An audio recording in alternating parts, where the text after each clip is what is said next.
자, X3년 희석 주당 순이익 물어봤습니다.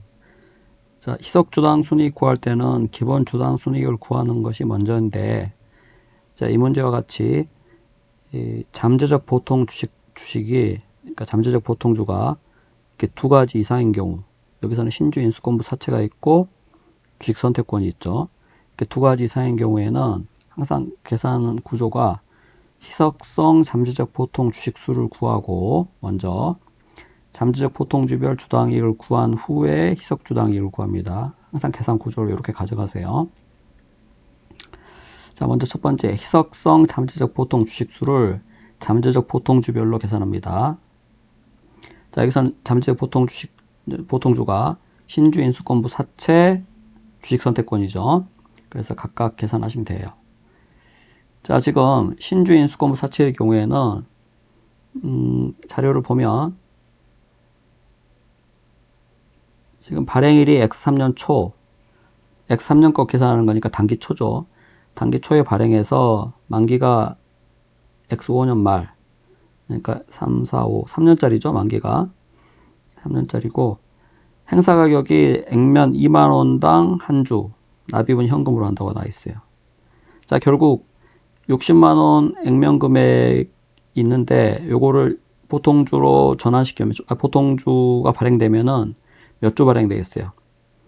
2만원당 한 주니까 60만원이면은 이거 나누면 되겠죠? 60만원 나누기 2만, 즉 30주가 발행되겠죠? 그래서 신주 인수권부 사채의 경우에는 잠재적 보통주가 보통주로 행사됐을 때, 신주 인수권이 행사됐을 때 보통주가 30주가 발행되고, 자, 그다음 발행일이 기초잖아요. 단기 초. 그래서 기말까지 아직 신주 인수권이 행사되지 않았죠.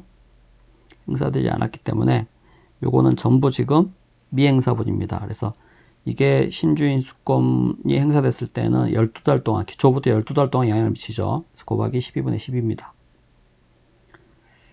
자, 주식 선택권의 경우에는 7월 1일 날 X3년이 아니라 X1년이죠. X1년 7월 1일, 즉 전정기에 주식 선택권을 부여했습니다. 그래서 특별한 언급이었기 때문에 20개를 부여해서 20주, 보통주 20주가 발행 가능하다고 봐야겠죠. 그래서 20주고, 자, 이것도 전부 미행사분이에요. 지금 보면은 특별한 어떤 다른 언급이 없죠. 자, 그래서 20주를 지금 기초부터 있던 것이기 때문에 이렇게 이 희석성 잠재적 보통주에 대해서 주식수를 구할 때, 희석성 잠재적 보통 주식수를 구할 때 이 기초에 있던 거는 기초에 지금 전환된 걸로 보는 거죠. 기초에. 그래서 기초에 있던 X1년도에 발행이기 때문에 기초에 있던 이거는 X3년 초, 즉 기초에 이미 전환된 걸로 봅니다. 그래서 곱하기 12분의 11을 해주는 거죠. 둘 다 12분의 10입니다. 다 미행사분이고.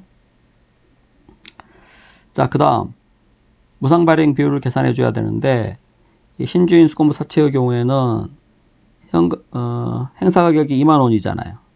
자, 그런데 X3년의 보통주 평균 주가가 25,000원이기 때문에 25,000원 중에 2만원만큼은 현금 납입이 있는 거죠. 따라서 무상 비율은 몇 프로입니까? 무상 발행 비율은 나머지 5,000원, 즉 25,000원분의 5,000, 즉 20%만큼, 20%만큼이 무상이죠. 그래서 30주 중에 20%, 6주가 무상 발행되는 거고, 그것만 희석 효과가 있다고 보는 겁니다. 현금 납입이 있는 부분은 항상 기본적으로 이 희석 주당이익 구할 때 희석 효과가 없는 거예요.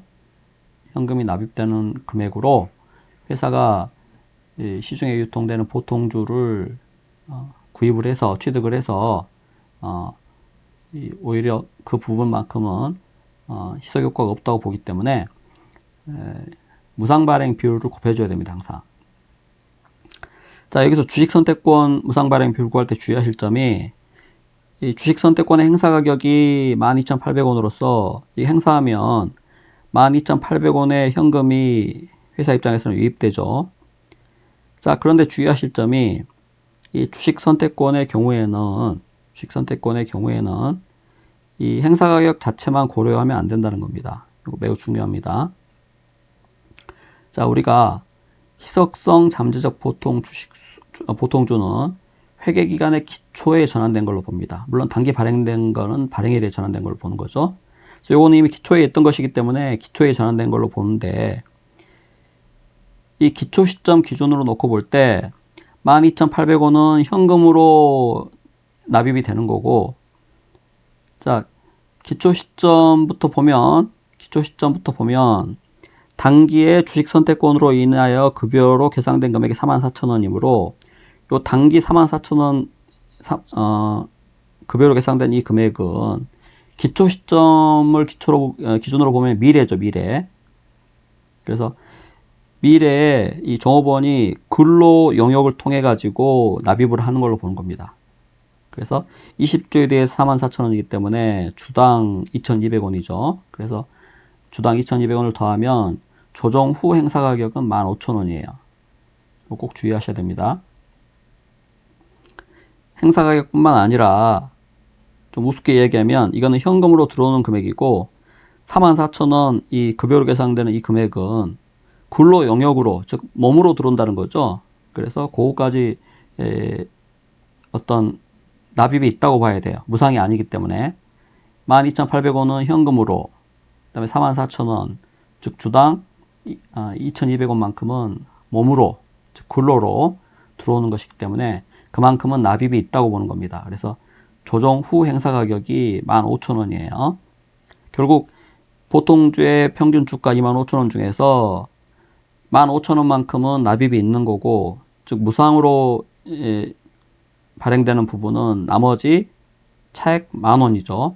25,000원과 이 조정 후 행사 가격 15,000원과의 차액 10,000원만큼이 무상입니다. 그래서 25,000원분의 만, 즉 40%만큼이 이 주식 선택권은 무상이에요.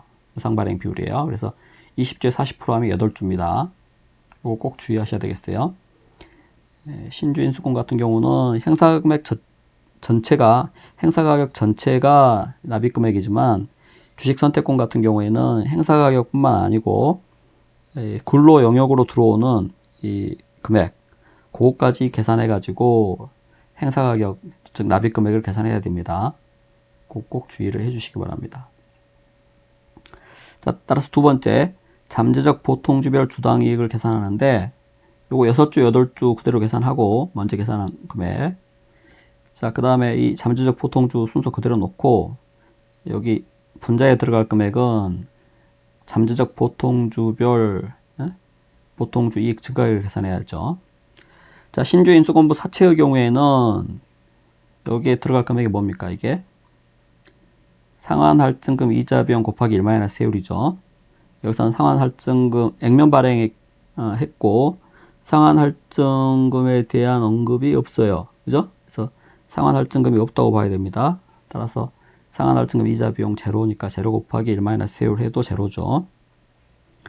자, 그렇게 해서 제로가 나오고, 주식 선택권의 경우는 이게 보통주로 전환이 되면, 만약에 기초에 이 보통주로 이미 전환이 됐다면 단기 이 급여, 주식 선택권으로 인한 급여 이게 발생하지 않았겠죠. 자, 급여는 세금 효과가 발생하기 때문에 이 금액에 1 세율을 곱한 금액만큼 이게 기초에 보통주로 전환됐다면 이만큼의 보통주가 이익이 증가할 겁니다.